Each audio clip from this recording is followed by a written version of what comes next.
Cuando Dios prometió que Abraham tendría un hijo de Sara, su esposa, él tenía 99 años y Sarai, su mujer, tenía 90. Con esto vemos que las promesas de Dios muchas veces son una locura para nuestra mente humana. Pero historias como las de Abraham nos enseñan que para el Señor no hay nada imposible.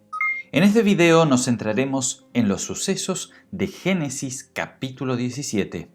En los versículos del 1 al 8 vemos que Dios cambia el nombre a Abraham. De los versículos 9 al 14 aparece la señal del pacto, la circuncisión. En los versículos del 15 al 17 Dios cambia el nombre a Sarai. De los versículos 18 al 21 vemos la intercesión de Abraham por Ismael y la promesa del nacimiento de Isaac. De los versículos 22 al 27, Abraham circuncida a toda su familia y también a sus siervos. En este capítulo vemos nuevamente las grandes promesas de Dios a Abraham: ser padre de una nación grande y también poseer la tierra que él le había prometido, la tierra de Canaán. Y además, aquí Dios promete ser el Dios de su descendencia, el Dios del pueblo de Israel. En el versículo 1 leemos que Abraham tenía 99 años. Pasaron 24 años del llamado de Dios a Abraham para que deje su tierra, su parentela, para ir a la tierra de Canaán. Y cuando Dios lo llamó, él tenía 75 años, como leemos en Génesis 12:4. Han pasado 13 años desde el nacimiento de Ismael. El silencio de Dios en ciertas ocasiones sorprende. La mención de la edad de Abraham trae esta realidad de la espera prolongada. La historia de Abraham y la de tantos otros siervos que aparecen en la palabra de Dios nos enseñan que los tiempos de Dios son muy diferentes a los nuestros. La fe, por lo tanto, implica confiar, pero también esperar al cumplimiento de las promesas de Dios. En eso consiste también la fe cristiana, en recibir aquello que Dios nos ha prometido, no solamente para esta vida, sino también para la vida eterna. Y en el versículo 1 vemos que Dios se presenta como Yo soy el Dios Todopoderoso. La palabra Todopoderoso es la traducción de la versión griega de la palabra original que aparece El Shaddai. Shaddai es la unión del pronombre relativo Shah con la palabra Dai, suficiente, y significaría que puede o que todo lo puede. Por eso se traduce como Todopoderoso. En Éxodo capítulo 6, versículo 3, el propio Dios dice que el nombre El Shaddai o el Dios Todopoderoso era el nombre con que se le aparecía a los patriarcas. Escrito está: me aparecí a Abraham, Isaac y Jacob como Dios Todopoderoso, pero con el nombre de Yahvé no me di a conocer a ellos. Aquí por primera vez aparece este nombre de gran importancia en el Antiguo Testamento. Este nombre transmite una de las cualidades o de las características de Dios, la de ser todopoderoso o aquel que todo lo puede. Dios no se limita a nuestra manera de actuar o a nuestra mente finita. Durante la historia de toda la Biblia vamos a ver que repetidas veces el actuar y las acciones de Dios sobrepasan la lógica y el sentido común, mostrando realmente que para Dios no hay nada imposible. Si este video te está gustando, te invito a darle un me gusta y también a suscribirte a nuestro canal, porque la idea e intención de nuestro canal es ayudarte a comprender la palabra de Dios. En el versículo 2 vemos la afirmación de parte de Dios con Abraham diciendo: estableceré mi pacto contigo. Dios anteriormente había hecho un ritual de pacto con Abraham, como leemos en Génesis 15, 10, 17 y 18. Y ahora a este mismo pacto Dios añade cosas nuevas. Le da un nuevo nombre y agrega una señal que remite al pacto. El pacto que Dios hace con Abraham es un pacto de gracia. Consistía en hacerlo padre de muchas naciones y dar la tierra como herencia, bendecir a través de él a todas las familias del mundo. Esta promesa de Dios se cumplió en nuestro Señor Jesucristo, quien a través de la fe nos hace también a nosotros, que no somos judíos, hijos y herederos de Abraham y herederos también de todas las promesas que Dios le ha dado a él. Y en el versículo 5 leemos que Dios dice a Abraham: tu nombre no será Abraham, sino Abraham. Dios vuelve a nombrar a este siervo. Abraham significa padre exaltado, y Abraham es una palabra compuesta. Está conformada por Ab, que significa padre, y Raham, que significa nación. Y Abraham significa entonces padre de naciones. Este nombre que recibe ahora el siervo de Dios está profundamente relacionado con la promesa de Dios de hacerlo padre de muchedumbre o de una nación muy grande. El significado de los nombres en la Biblia es de gran importancia. En muchas oportunidades, el nombre de la persona tiene que ver con su oficio o con su papel dentro de la historia de la salvación, como en el caso de Abraham. En el versículo 7 leemos: «Será un pacto eterno, y yo seré tu Dios y el de tu descendencia». El pacto no solo sería con Abraham, sino con toda la descendencia. Dios, quien era el creador de la descendencia de Abraham, reclama confianza plena de parte del pueblo. Dios siempre cumplió con su parte del pacto eterno, pero no Israel, quien repetidas veces fue infiel. Esta infidelidad se verá reflejada en el gran pecado de la descendencia de Abraham, la idolatría. Pero Dios tuvo compasión de su descendencia y envió un Salvador, tal como nos cuenta el Nuevo Testamento en Lucas capítulo 1, versículos 54 y 55.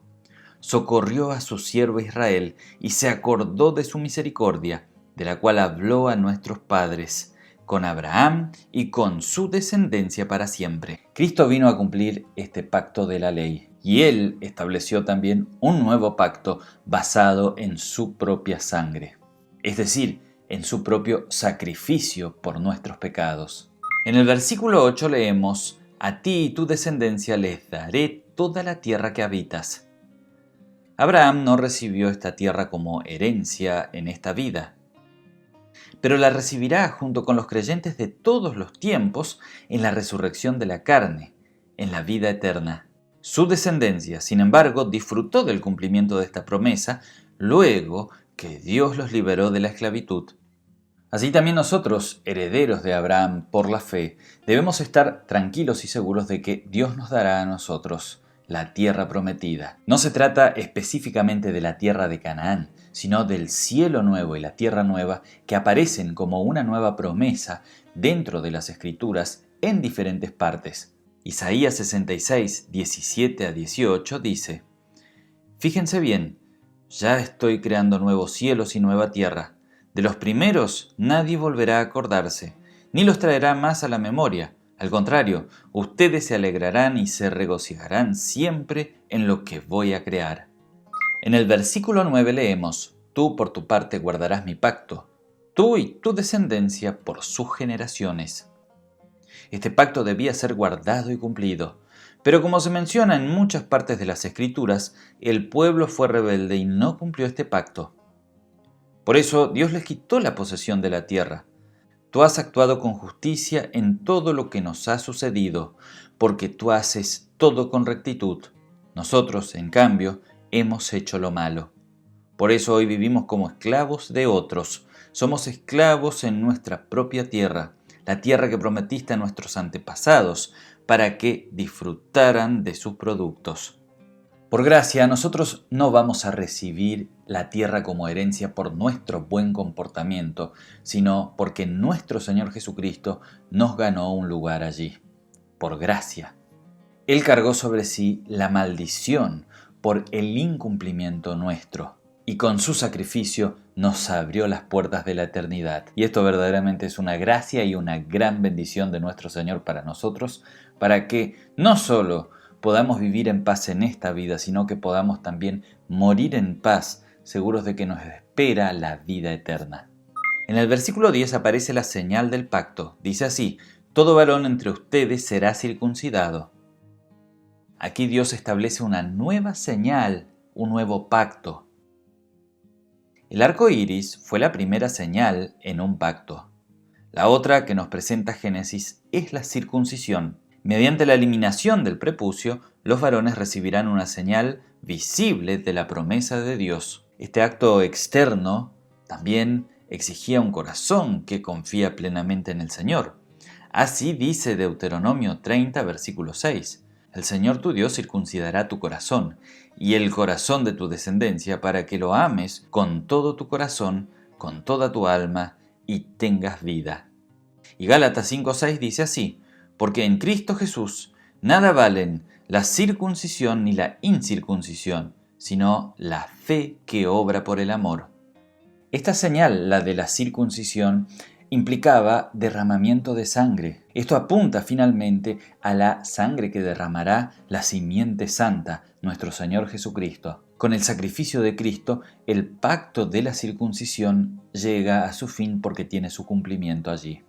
En el versículo 15 vemos que Dios dice: no la llamarás Sarai, ahora su nombre será Sara.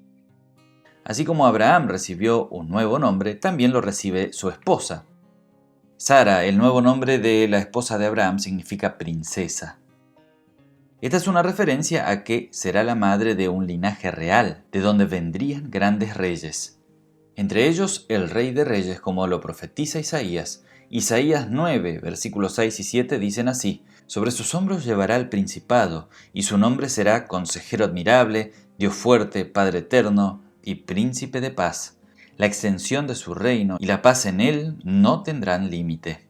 El gobierno de Cristo no se caracteriza por las armas o por el poderío militar, sino por la paz. Y este reino de los cielos aún ahora permanece aquí en la tierra. Y este reino es la Santa Iglesia Cristiana, de la cual el Señor Jesucristo es la cabeza. Él la gobierna, no a través de personas, sino a través de su santa palabra y también a través de sus santos sacramentos. Es decir, a través de su presencia allí donde Él dijo que estaría presente. Y en el versículo 17 leemos que entre la adoración y la risa, Abraham pregunta: ¿acaso un hombre de 99 años será padre? A Abraham le parece una absoluta locura esta promesa de Dios. Esta actitud de risa muestra cierta incredulidad, pero a pesar de su duda, Dios se mantiene fiel a la promesa. ¿Cuál consideran que es la promesa más loca de la Biblia? Hay muchas, si quieren pueden dejarla abajo en sus comentarios, pero aquí tenemos una de ellas. Pero las promesas de Dios, por más locas o ilógicas o insólitas que parezcan, siempre se cumplen porque Dios es fiel y su palabra y su poder es infinito. Y en el versículo 18, Abraham dijo: dígnate a permitir que Ismael viva. Aquí Abraham, reconociendo que Ismael no es el hijo de la promesa, intercede por él. El muchacho ya tenía 13 años, como leemos en Génesis 17:25. Dios da su bendición en respuesta a esta oración de Abraham diciendo: en cuanto a Ismael, también te he oído, y lo bendeciré, y haré que se reproduzca y se multiplique en gran manera. Él será padre de 12 príncipes, y lo convertiré en una gran nación. Esta bendición halla su cumplimiento en Génesis capítulo 25. Dios ya había prometido anteriormente en el capítulo 16 a Agar, la madre de este niño, una descendencia, por lo cual Ismael, el hijo más grande de Abraham, sería el padre de las tribus árabes. Y en el versículo 19, Dios ordena a Abraham: tú le pondrás por nombre Isaac. El nombre Isaac significa Él ríe. Este nombre refleja la risa incrédula de Abraham y Sarai cuando el Señor les habló acerca de tener un hijo siendo ya ancianos. Dios vuelve a dejar en claro que el hijo de la promesa no es Ismael, sino Isaac. El capítulo 17 de Génesis podría ser el capítulo de los nombres, ya que Dios aquí cambia el nombre de Abraham, también el de su esposa, Sara, y también asigna el nombre al hijo de Abraham. Y en el versículo 27 leemos que con Abraham e Ismael fueron circuncidados todos los hombres que habían en su casa. Como suele suceder en la historia de Génesis, los siervos de Dios cumplen su palabra. En los versículos finales del capítulo, de los versículos 22 al 27, se nos indica que Abraham cumplió la palabra de Dios. Él circuncidó a todos los varones de su casa, incluso al hijo de la esclava Agar. A partir de ese día, esta señal externa acompañó al pueblo de Dios.